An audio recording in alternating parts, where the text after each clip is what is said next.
ಬೆಂಗಳೂರಿನಲ್ಲಿ ಮತ್ತೆ ವರುಣನ ಅಬ್ಬರ ಶುರುವಾಗಿದೆ. ರಾಜಧಾನಿಯ 25ಕ್ಕೂ ಹೆಚ್ಚು ಬಡಾವಣೆಗಳಲ್ಲಿ ಭಾರೀ ಮಳೆಯಾಗಿ ಇದೀಗ ಸಾಕಷ್ಟು ಅವಾಂತರಗಳು ಸೃಷ್ಟಿಯಾಗಿದೆ ಅನ್ನುವಂತಹ ಮಾಹಿತಿಗಳು ಲಭ್ಯವಾಗ್ತಾ ಇದೆ.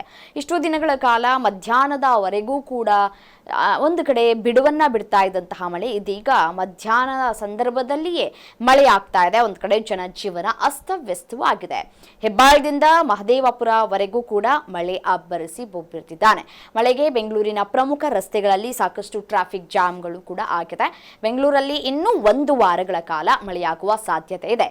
ಆಗಸ್ಟ್ 30ರವರೆಗೆ ಮೋಡ ಕವಿದ ವಾತಾವರಣ ಮುಂದುವರಿಯುತ್ತೆ. ರಾಜ್ಯದ ಹಲವು ಜಿಲ್ಲೆಗಳಲ್ಲಿ ಭಾರೀ ಮಳೆಯಾಗುವಂತಹ ಸಾಧ್ಯತೆಗಳು ಕೂಡ ಇದ್ದು ಕೆಲವೊಂದಿಷ್ಟು ಭಾಗಗಳಿಗೆ ಯೆಲ್ಲೋ ಅಲರ್ಟ್ ಅನ್ನ ಘೋಷಣೆ ಮಾಡಲಾಗಿದೆ.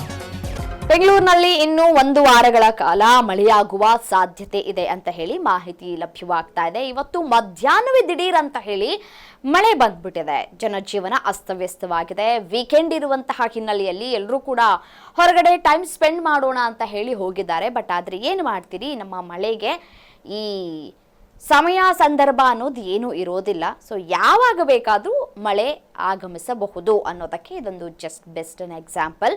ರಾಜಧಾನಿಯ 25ಕ್ಕೂ ಹೆಚ್ಚು ಬಡಾವಣೆಗಳಲ್ಲಿ ಭಾರೀ ಮಳೆಯಾಗಿದೆ ಅನ್ನುವಂತಹ ಮಾಹಿತಿ ಸಿಗ್ತಾ ಇದೆ. ಅಲ್ಲಲ್ಲಿ ಒಂದಷ್ಟು ಟ್ರಾಫಿಕ್ ಜಾಮ್ಗಳು ಕೂಡ ಉಂಟಾಗಿದೆ. ಅಲ್ಲಲ್ಲಿ ಸಾಕಷ್ಟು ನೀರು ನಿಂತ್ಕೊಂಡು ಸಾಕಷ್ಟು ಅವಾಂತರಗಳು ಕೂಡ ಸೃಷ್ಟಿಯಾಗಿದೆ ಅನ್ನುವಂತಹ ಮಾಹಿತಿಗಳು ಕೂಡ ಲಭ್ಯವಾಗ್ತಾ ಇದೆ. ಹೆಬ್ಬಾಳದಿಂದ ಮಹದೇವಪುರದವರೆಗೂ ಕೂಡ ಮಳೆ ಜಾಸ್ತಿ ಆಗ್ತಾ ಇದೆ. ಮಳೆ ಅಬ್ಬರ ಜೋರಾಗಿದೆ. ಈ ಭಾಗದಲ್ಲಿ ಟ್ರಾಫಿಕ್ ಸಮಸ್ಯೆಯೂ ಕೂಡ ಆಗ್ತಾ ಇದೆ ಅನ್ನುವಂತಹ ಮಾಹಿತಿ ಸಿಗ್ತಾ ಇದೆ. ಮಳೆಗೆ ಬೆಂಗಳೂರಿನ ಪ್ರಮುಖ ರಸ್ತೆಗಳಲ್ಲಿ ಟ್ರಾಫಿಕ್ ಜಾಮ್ ಉಂಟಾಗಿದೆ. ಬೆಂಗಳೂರಿನಲ್ಲಿ ಇನ್ನೂ 1 ವಾರಗಳ ಕಾಲ ಮಳೆಯಾಗುವ ಸಾಧ್ಯತೆ ಇದೆ ಅನ್ನುವಂತಹ ವರದಿಯನ್ನ ಈಗಾಗಲೇ ಹವಾಮಾನ ಇಲಾಖೆ ಹಂಚಿಕೊಂಡಿದೆ. ಆಗಸ್ಟ್ 30ರವರೆಗೂ ಕೂಡ ಮೋಡ ಕವಿದ ವಾತಾವರಣ ಇರಲಿಕ್ಕಿದೆ. ಹಲವು ಜಿಲ್ಲೆಗಳಲ್ಲಿ ಭಾರೀ ಮಳೆಯಾಗುವ ಸಾಧ್ಯತೆ ಇದೆ. ಬಟ್ ಆದರೆ ಒಂದೇನಪ್ಪ ಅಂತಂದರೆ, ಈ ಕಾವೇರಿ ಕೊಳ್ಳದ ಭಾಗದಲ್ಲಿ ಉತ್ತಮವಾಗಿ ಮಳೆಯಾದರೆ ಸಾಕು ಅಂತ ಹೇಳಿ ರೈತರು ಒಂದು ಕಡೆ ದೇವರ ಮೊರೆ ಹೋಗಿದ್ದಾರೆ. ಕಾರಣ ಇಷ್ಟೇ, KRS ಜಲಾಶಯ ತುಂಬಬೇಕು, ತಮಿಳುನಾಡಿಗೆ ಬೇರೆ ನೀರು ಹರಿಬಿಡಬೇಕು.